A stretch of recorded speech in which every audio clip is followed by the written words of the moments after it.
I never thought I'd have to protect myself from my own family, but sitting in my parents' living room that Sunday afternoon, I realized how wrong I'd been. I'm Sarah Mitchell, 32, and up until last month, I was the family fixer, the responsible one, the walking ATM.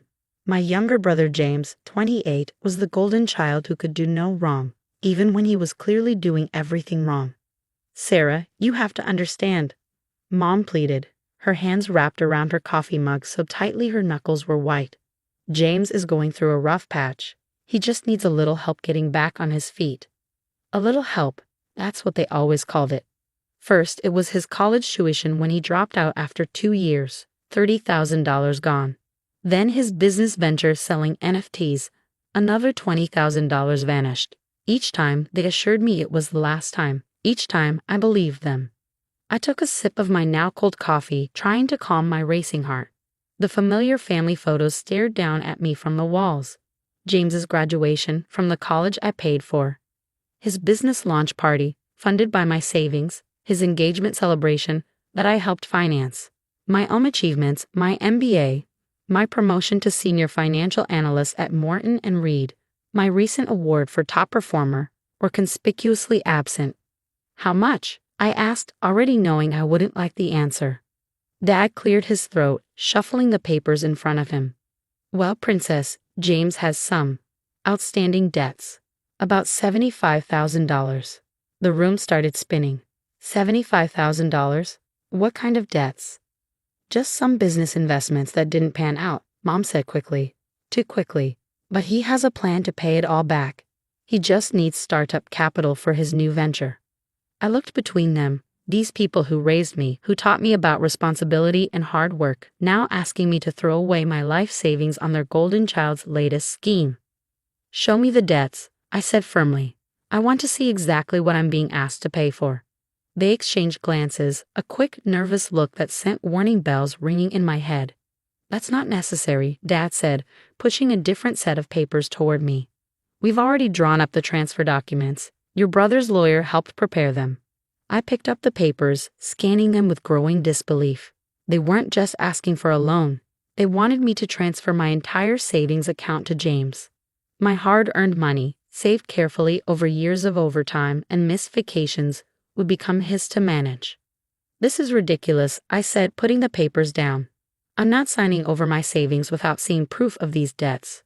Family comes first. Mom's voice rose sharply. Your brother needs this. After everything we've done for you, everything you've done for me, I couldn't help but laugh. I worked 3 jobs to put myself through college.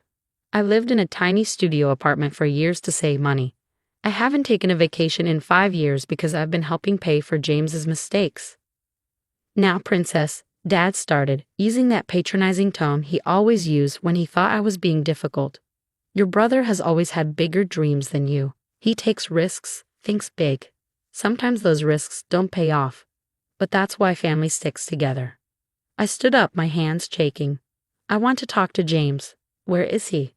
Another nervous glance between them. He's meeting with potential investors, Mom said.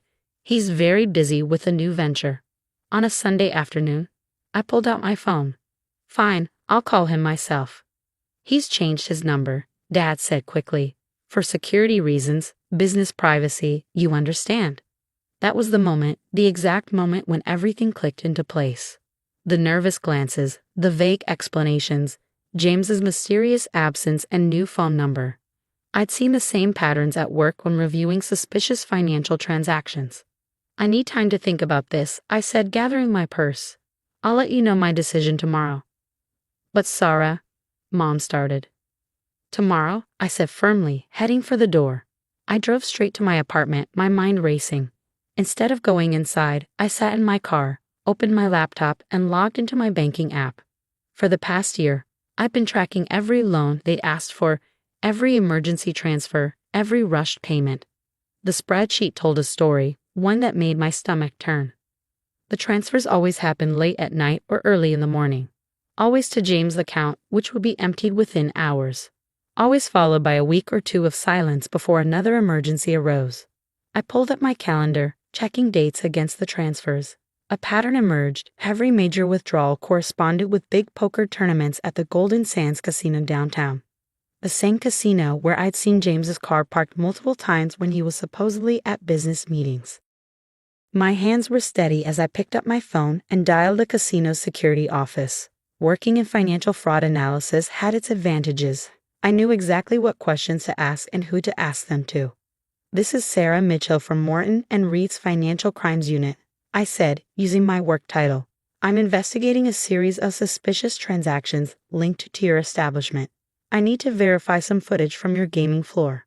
2 hours later, I had what I needed. Security camera footage, transaction records, and witness statements all told the same story. James wasn't starting a business. He wasn't meeting investors. He was gambling away every cent our family had. And now he'd set his sights on my savings. I spent the rest of the evening preparing, downloading files, saving screenshots, organizing evidence. By midnight, I had a complete record of James's gambling addiction and our parents' enavelment. Every loan, every lie, every manipulation, documented and dated. As I finally went to bed that night, my phone buzzed with a text from Mom. "We need your answer first thing tomorrow. Family comes first, Sarah. Don't let us down." I smiled grimly in the darkness. Yes, family comes first. But it was time for them to learn that I was family too, and I wouldn't let them destroy my life to enable James' addiction anymore. Tomorrow would change everything. And for once, I was ready for it. Monday morning dawned bright and cold. I barely slept, but adrenaline kept me sharp as I prepared for the meeting ahead. I dressed carefully, charcoal pantsuit, pearl earrings, hair pulled back in a professional bun. Not the docile daughter they expected, but the financial analyst I'd become. My phone had 12 missed calls, 8 from Mom, 3 from Dad, and 1 from an unknown number I assumed was James using another burner phone. I ignored them all. At precisely 9:00 a.m., I walked into Golden Sands Casino, nodding to the security chief I'd spoken with yesterday. "Everything ready?" I asked. "Just as you requested, Ms. Mitchell," he confirmed, handing me a sealed envelope. "The footage is time-stamped and verified. Our legal team has included their statement as well." By 10:00 a.m., I was at Morton and Reed, meeting with my supervisor, Victoria. "Are you sure about this, Sarah?" she asked, reviewing the documents I prepared. "Whistleblowing on your own family, there's no going back." "They gave me no choice," I replied. "The money they're trying to take, it's not just my savings. It's client investment funds I have access to through my position here. They're trying to pressure me into committing fraud." Victoria's face hardened. She'd built her career fighting financial fraud, and the mere suggestion of it in her department made her blood boil. "You have my full support. I'll have legal draw up the protective order immediately." At 11:30 a.m., my parents' increasingly frantic texts reached a crescendo. "Mom, where are you? We're all waiting." "Dad, Princess, your brother needs an answer now." "Mom, his investors are waiting. Don't ruin this opportunity." "Dad, we're coming to your office if we don't hear from you by noon." Perfect. They'd taken the bait.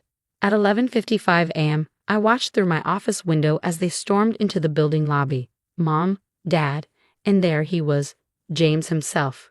He looked terrible. Unshaven, clothes wrinkled, dark circles under his eyes. Classic signs of a gambling binge.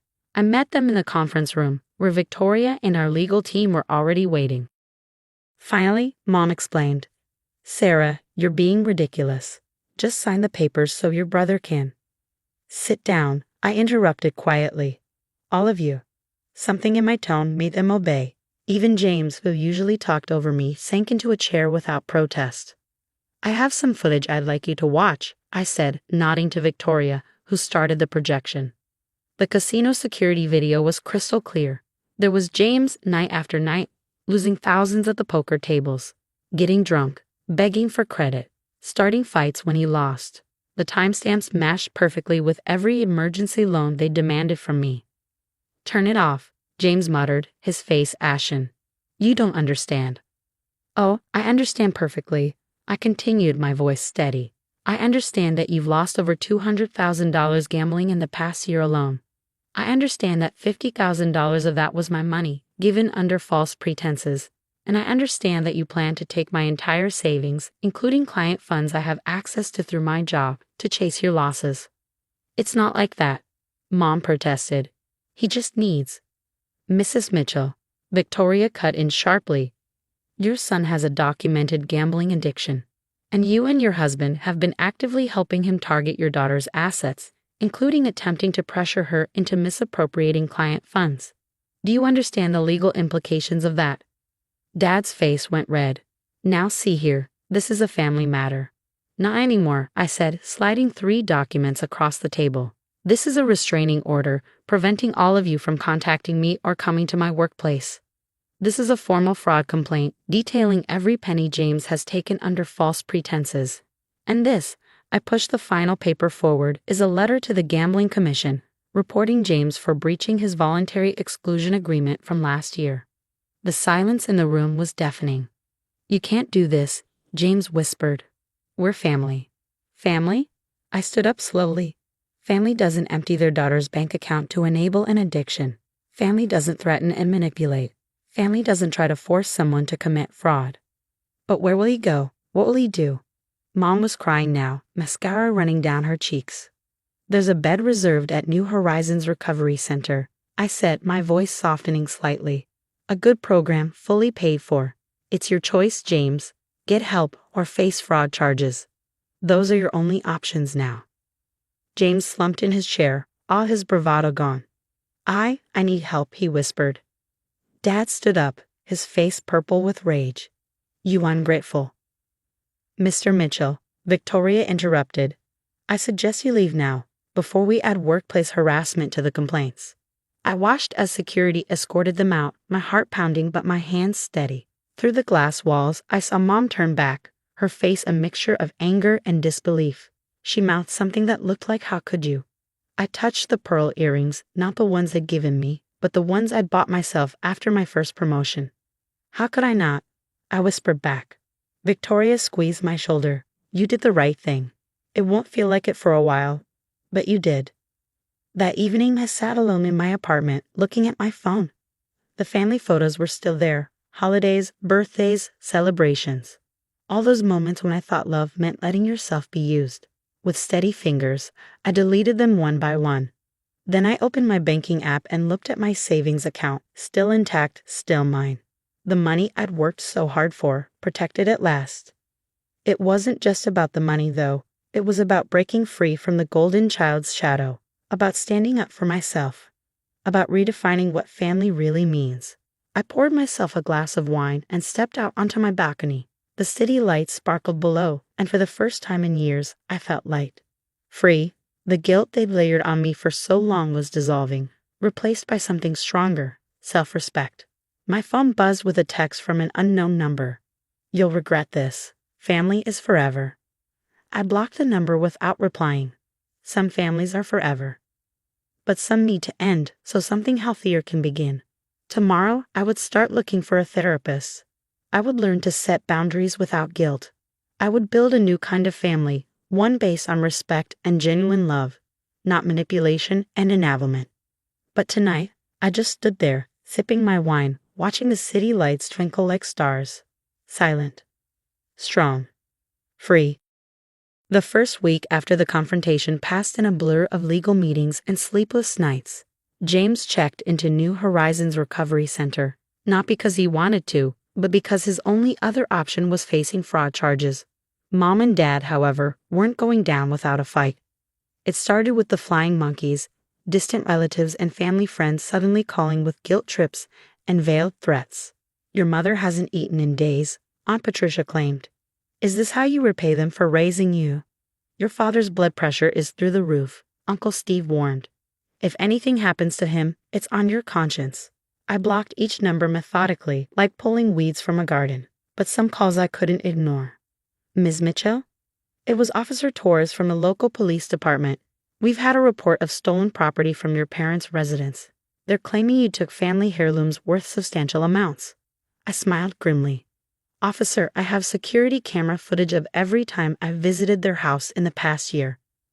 I also have dated, photographed receipts for every item I own that could be considered valuable. Would you like me to send those to you? There was a pause. That won't be necessary. We'll mark this as an unfounded complaint. The next day, HR called me into their office. Someone had sent an anonymous email claiming I was stealing from client accounts. Thanks to Victoria's foresight in documenting everything, that accusation died quickly. Your parents are getting desperate, my therapist, Dr. Kane, observed during our second session. They're trying to regain control using every tool they have. I know I sighed, twisting a tissue in my hands. But what hurts most is realizing they care more about controlling me than loving me. That's a powerful insight, she nodded. How are you coping with the isolation? The truth was, removing my family had revealed just how much of my life they consumed. Every weekend had been family obligations. Every evening filled with crisis calls. Every vacation spent solving James's latest disaster. Now, in the quiet of my freedom, I had to learn who Sarah really was. I started small. One Saturday, instead of driving to my parents' house for the usual family dinner, I took a painting class. My first attempt at a sunset looked more like a tragic accident involving orange juice, but I felt a spark of joy I hadn't experienced in years. The next week, I joined a hiking group. As we climbed to a scenic overlook, one of the other hikers, a woman named Diana, asked why I joined. I'm rewriting my story, I said, surprising myself with the honesty, learning who I am without the weight of other people's expectations. Diana, I learned, had escaped an abusive marriage 5 years ago. The hardest part, she said as we shared trail mix at the summit, is learning to trust your own judgment again, to believe you deserve peace. She was right. Every morning, I still woke up fighting the urge to check on my family. Was James still in rehab? Were my parents okay? The guilt would creep in, insidious as fog, until I reminded myself that their problems were not my responsibility. Then came the letter from my parents' lawyer. They're suing for grandparents' rights, Victoria said incredulously, reading the document. Sarah, you don't have children. I would have laughed if it wasn't so sad. They're trying to establish a legal precedent, I explained. If they can get the court to acknowledge any kind of familial right to access, they'll use it as leverage. It won't work, Victoria assured me. But it shows how desperate they're getting. That desperation reached new heights when I arrived at work one morning to find my mother in the lobby, clutching a photo album. Please, she begged as security approached. Just look at these pictures. Remember how happy we were?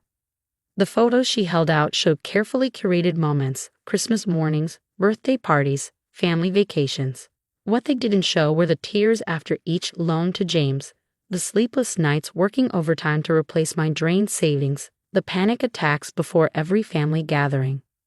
Ma'am, the security guard said firmly, you need to leave. I'm her mother, she cried, her voice rising. She's destroying our family. As they escorted her out, I noticed my coworkers watching, not with judgment, as I'd feared, but with understanding. Later that day, I found a card on my desk signed by my entire team. Stay strong. We've got your back. That evening, I received an unexpected call from James's counselor at New Horizons. Your brother asked me to pass along a message, she said. He's completed his first month of treatment and has begun to understand the damage his addiction caused. He says he's sorry. I felt tears prick my eyes. Thank you for letting me know, but I'm not ready to talk to him. That's perfectly valid, she assured me. Recovery isn't just for the addict. It's also for the family members who enabled and those who were hurt. Take all the time you need. As I ended the call, my phone lit up with a text from an unknown number. My father, using yet another new phone. You've made your point. Now stop this nonsense and come home. Family is all we have. I stared at the message for a long moment before typing my response. You're right, family is precious. That's why I won't help destroy it anymore. Get help, learn boundaries, and maybe someday we can build something healthier. Until then, goodbye. I blocked the number and turned off my phone. Outside my window, the city was coming alive with evening light. Somewhere out there, my parents were probably already planning their next attempt to regain control. James was facing his demons in rehab. The family I knew was shattering. But as I watched the sunset paint the sky in shades of hope, I felt at peace. Sometimes the most loving thing you can do for your family is to stop enabling their destruction, even if they hate you for it. 6 months after I cut ties with my family, I received an unexpected email from New Horizons Recovery Center. James had completed his program and, as part of his recovery, had written me a letter. Did I want to read it?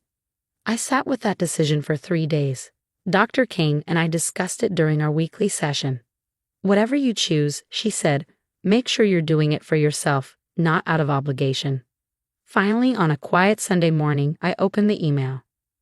Dear Sarah, I've written and rewritten this letter 100 times. Nothing sounds right. How do you apologize for years of manipulation, for taking advantage of someone's love until it breaks?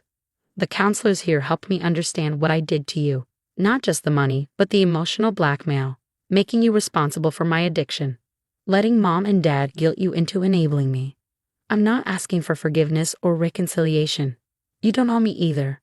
I just want you to know that you were right about everything, and your strength in standing up to all of us probably saved my life. Mom and dad visited last week. They're still in denial, still talking about the family business venture will start once I'm out.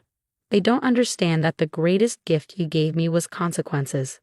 Take care of yourself, Sarah. You deserved better than the brother I was. James had closed my laptop and walked to my balcony, my thinking spot these days. The letter felt genuine, but I'd learned to trust actions over words. My phone buzzed with a text from Diana, my hiking friend. Trail time? The autumn colors are perfect today. In the 6 months since the confrontation, I'd built a new kind of family. Diana and our hiking group, my coworkers who'd become friends, even my neighbor, Mrs. Chen, who taught me to make dumplings and never asked why I spent holidays alone. On my way, I texted back. Later that afternoon, as we rested at our favorite overlook spot, Diana noticed my contemplative mood. Family stuff? She asked. I showed her James's letter. Are you going to respond? I watched a leaf spiral down from a nearby maple tree. Not yet. Maybe someday. But right now, I'm still learning who I am without them. That evening, I did something I'd been putting off for months. I logged into my investment account and looked at my savings, no longer drained by constant emergencies. The number made me smile. By the end of the year, I'd have enough for a down payment on my own house. My phone lit up with a notification. Someone had tagged me in a social media post. It was my mother, sharing an old family photo. Missing my daughter. Praying she remembers what family means. 3 months ago, that post would have sent me into a spiral of guilt. Now, I simply unfollowed her account. My worth wasn't determined by their narrative anymore. The next morning, Victoria called me into her office. The London position, she said without preamble. Are you still interested? I caught my breath. Leading our firm's new UK division, it was a dream opportunity I'd dismissed months ago because my family needed me nearby. The position is yours if you want it, Victoria continued. You've more than proven yourself this year. I thought about James's letter, about my mother's social media guilt trips, about the life I was building for myself. Yes, I said firmly, I want it. That night, I wrote in my journal, a habit Dr. Kane had encouraged. 6 months ago, my family thought they could force me to hand over my savings to enable addiction and dysfunction. They thought love meant sacrificing everything, including myself. They were wrong. My power move wasn't just about protecting my money. It was about reclaiming my life, my right to set boundaries, my right to say no, my right to put myself first. Maybe someday, if they do the hard work of changing, we can build a new kind of relationship. But it will be on equal ground with respect and boundaries. Until then, I'm creating my own story. And for the first time in my life, I'm the hero of it, not the sacrifice. I closed my journal and looked out at the city lights. In 3 months, I'd be seeing a different skyline from a London apartment, starting fresh, building a life on my own terms. My phone buzzed one last time, a final attempt from my father's new number. Family is forever, Princess. I smiled as I blocked the number. He was right, in a way. Family is forever. But sometimes the family you need to put first is yourself. And that's a lesson worth every penny it costs to learn.